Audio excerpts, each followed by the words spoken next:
A storm clawed at the windows of St. Matthew's Medical Center in rural Montana as sirens shattered the quiet midnight air. Inside the emergency bay, rookie nurse Hannah Brooks felt her hands tremble when the helicopter doors burst open and a blood-soaked body was rushed toward her. The man looked more shadow than human, his uniform torn apart, his chest and arms riddled with wounds that the trauma team whispered were nearly impossible to survive.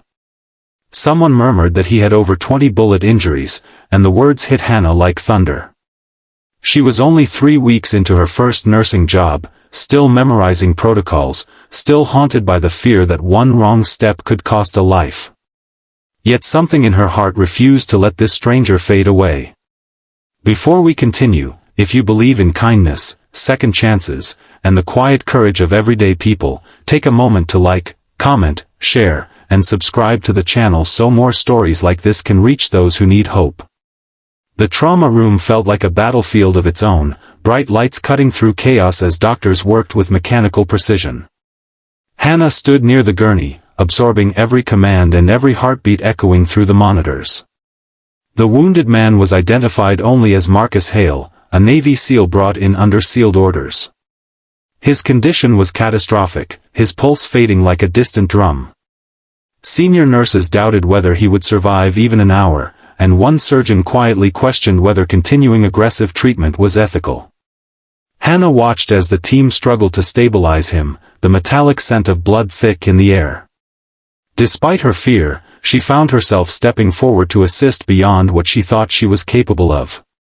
She followed her instincts, cleaning wounds, preparing equipment, and refusing to look away from Marcus's fragile breaths. Hours blurred into one endless fight for life. Hannah barely noticed the ache in her legs or the sweat soaking her scrubs as she stayed by Marcus's side long after her shift technically ended. She monitored his vitals, adjusted medications, and spoke softly to him even though he was unconscious, convinced that somewhere deep inside he could hear her voice. Every small victory felt monumental, a steadier heartbeat, a flicker of oxygen levels climbing. Senior staff began to notice her quiet determination, the way she refused to surrender to despair even when statistics suggested she should. In those long hours, Hannah battled not just medical challenges but her own self-doubt, haunted by memories of instructors who once said she was too sensitive for trauma care.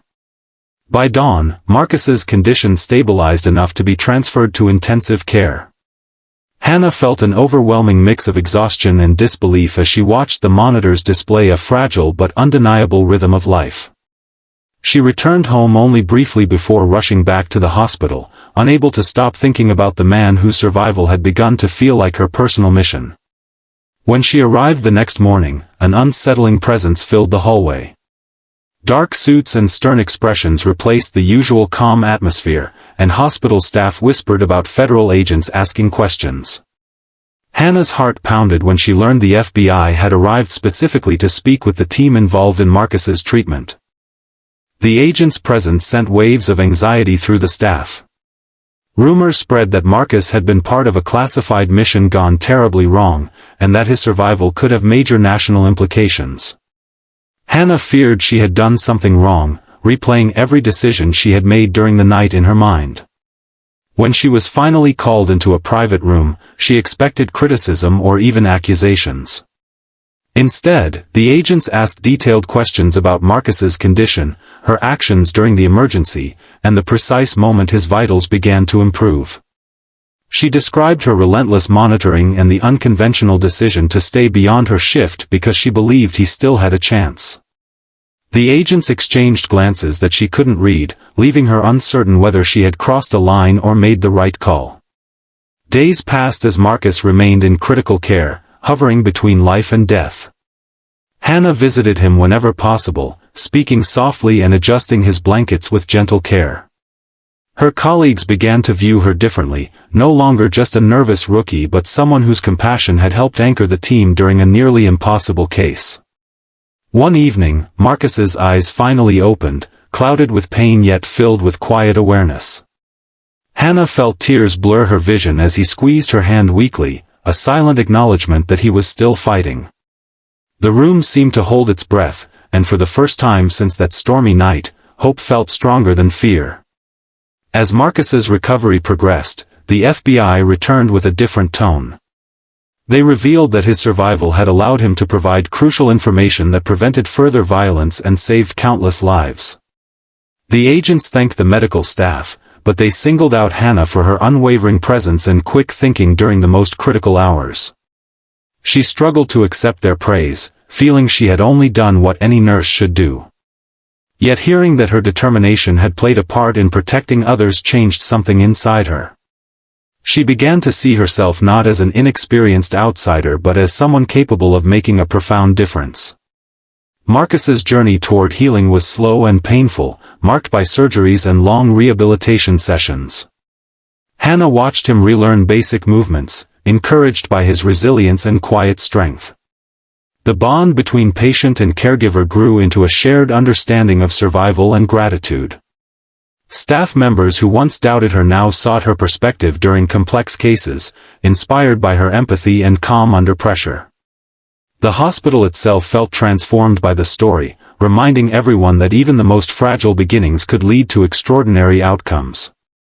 Just before we reach the ending, take a moment to leave a comment telling us where you're watching from and one act of kindness you witnessed recently. Your stories matter and inspire others more than you know. Months later, Marcus walked back into St. Matthew's Medical Center with steady steps and a small smile that reflected everything he had endured. He met Hannah in the same hallway where she had once trembled with fear, now filled with confidence and quiet pride. The FBI agents who had once brought tension returned simply to express gratitude, acknowledging that sometimes the greatest heroes are not on the battlefield but in the hospital corridors where compassion meets courage. Hannah realized that her journey from uncertainty to strength mirrored Marcus's own fight for life, each step shaped by trust, perseverance, and a refusal to give up.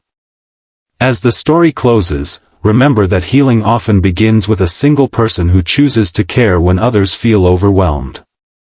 Hannah's journey reminds us that even the newest among us can change the course of someone's life through empathy and determination.